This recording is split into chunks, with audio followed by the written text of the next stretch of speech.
that I am committed to stop drugs.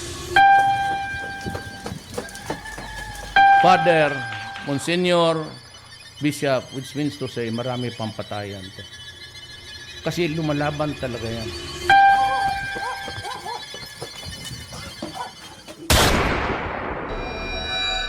Naging biktima ng pagpatay ang 17 taong gulang na si Kian Lloyd de los Santos.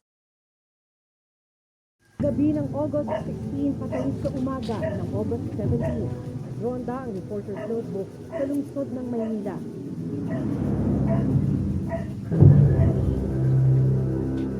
Bandang alas 11:30 Grabe na mga namamatay ngayon, nak, no?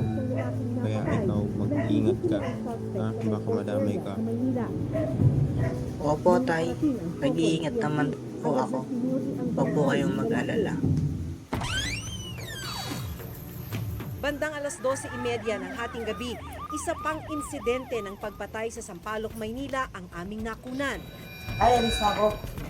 Isang umano'y miyembro raw ng hold-up group na pangalan na gang ang target ng isang operasyon. Hoy Carlo, sumama ka nga muna sa amin. Opo, may isang po ako. Kuhanin mo nga. Dito ka. Dito sa loob.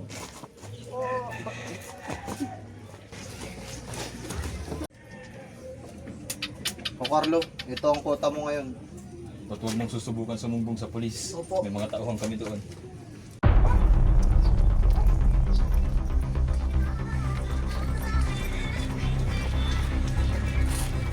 Hoy, tigil dyan!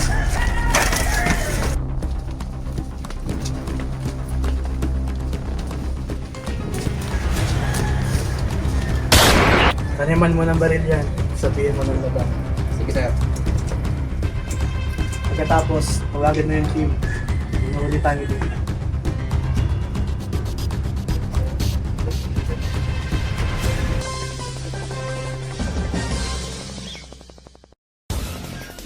Isang estudyante patay matapos barilin ng pulis. Ayon dito, nahuli ito nagbebenta ng droga at ng laban, kaya binaril. Sa ngayon, alamin natin kung anong kasalukuyang kaganapan sa pinangyarihan ng krimen. Joshua,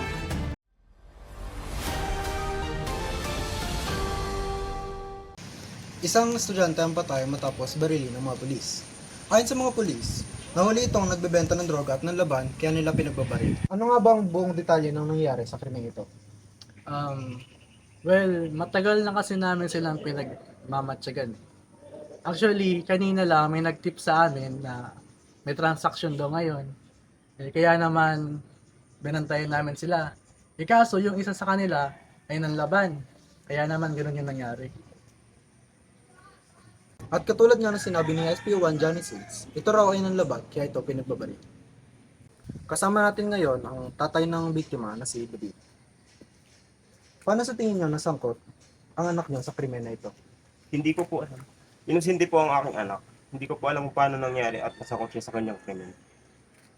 Sa tingin niyo, sangkot nga ba talaga siya sa krimen o isa lamang siyang biktima sa karumaldumal na war on drugs?